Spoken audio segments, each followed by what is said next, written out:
Absolutely. I was born in 1984 in Toledo, Ohio, to my father and mother. My mother is a first generation Korean immigrant. She met my father over here while he was serving after the Vietnam War. And dad's side is just actually truly American. This immigrant married this immigrant and had American children. So whether, my 23andMe is I'm 5% this, 5% this, is no, I'm American on my father's side and Korean on my mother's. Had a beautiful childhood.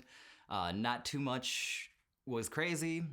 In terms of the Korean American things that I'm here to share, there was 3 Asian kids in my high school, not counting in my school growing up. Pair of Chinese twins and like 1 Japanese kid.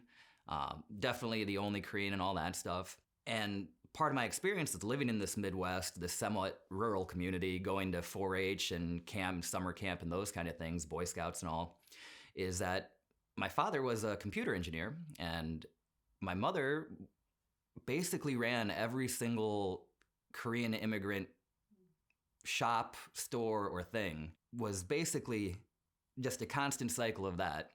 So really, one of the foundational things about my childhood was going to mom at the shop, helping out as I got older and all that stuff. And it gave me my love of small business, which is now, after a pretty long, convoluted road, I'm doing it as the immigrant to my Korean side of the world here. So I find not quite a cyclical pattern there, but that is the real defining moments of my childhood as in play now as an adult man across the world.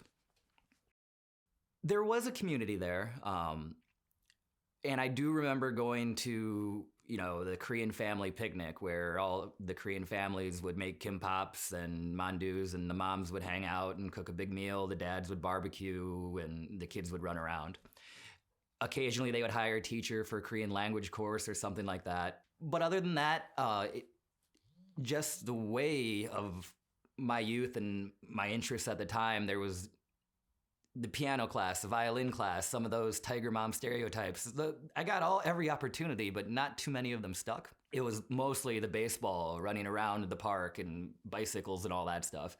Like a true rural Midwestern life kind of thing. We weren't that close with other Korean families. We would go and hang out, birthday parties and such, but none of them were my best friends. The best friends were in the neighborhood that I go play catch with at the park. Our standard thing would be to visit my father's extended family down in North Carolina, take the road trip. On the way back, see my Korean aunt in Georgia. And so you'd get you get a little bit of everything, right? Let's go eat barbecue with the southern part of the family. All right, let's go to Emo's garden and eat all the panchan until we're stuffed and take 40 kimbaps for the drive home. And so my dad was a working man, definitely let my mother have full reign of the house. They ended up divorcing pretty early. I don't really know that timeline because I was relatively young, but probably I was under the age of 10.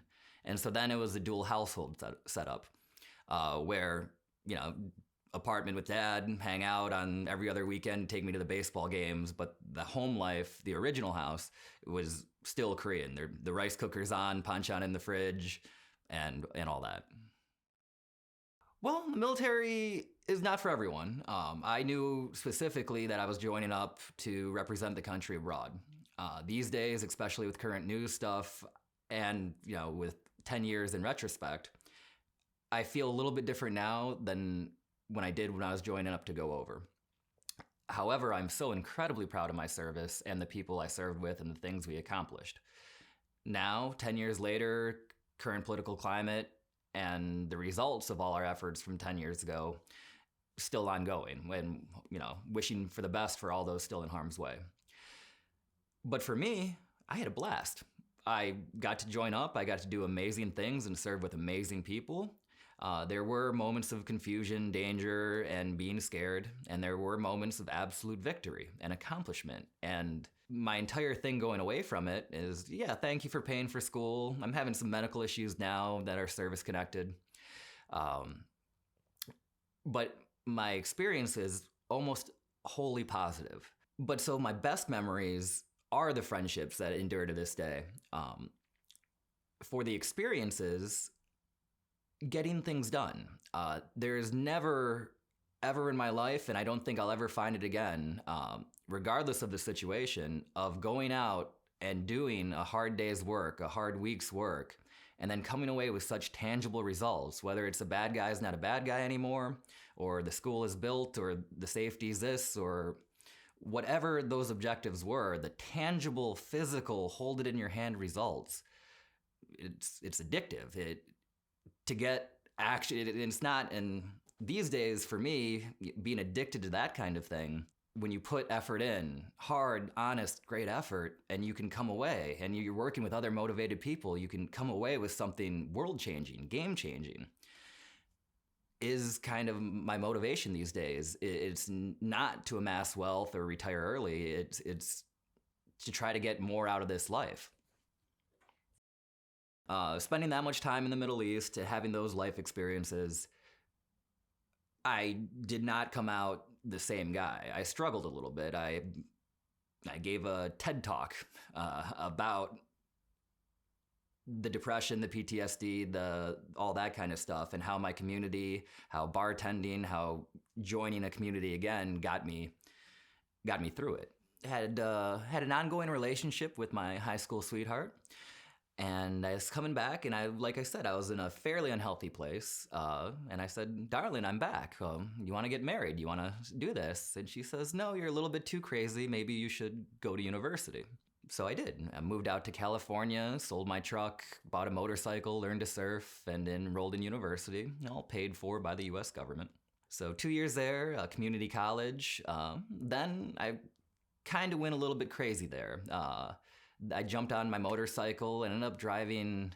I lived on my motorcycle in national parks for about 3 months, maybe a little bit longer, about 7,300 miles, coast to coast, up and down and around. Because I was really trying to center myself, find out where I wanted to settle down, finish up university, and remind myself of the Americana, of the American side of my Korean American story.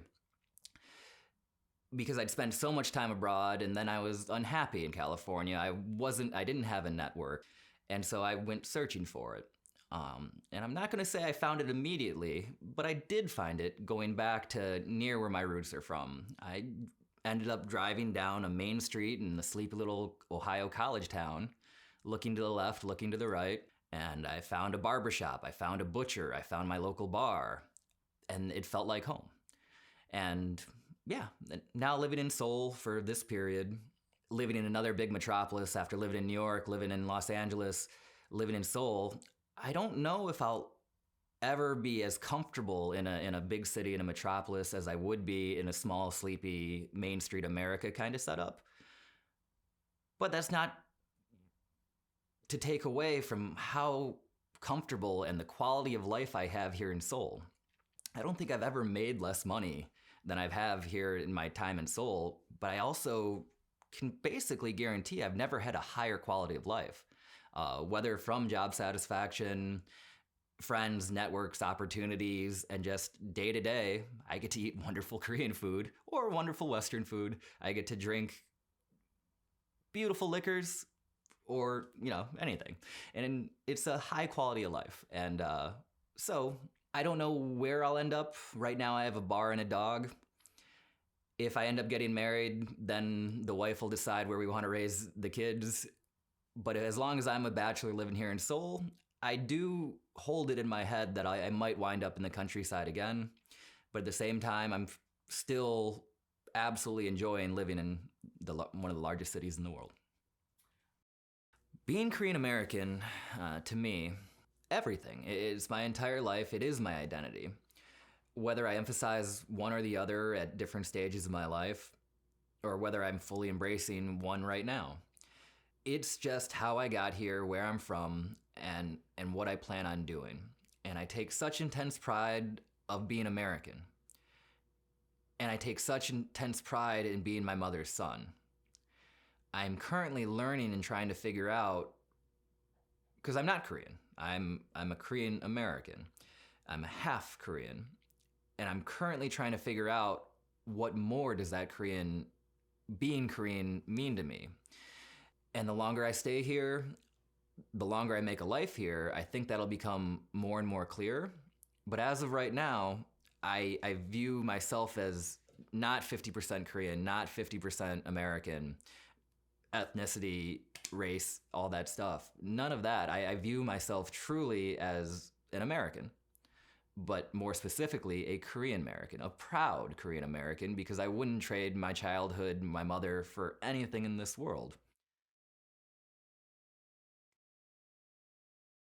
My name's Chris, and this is my Korean American story.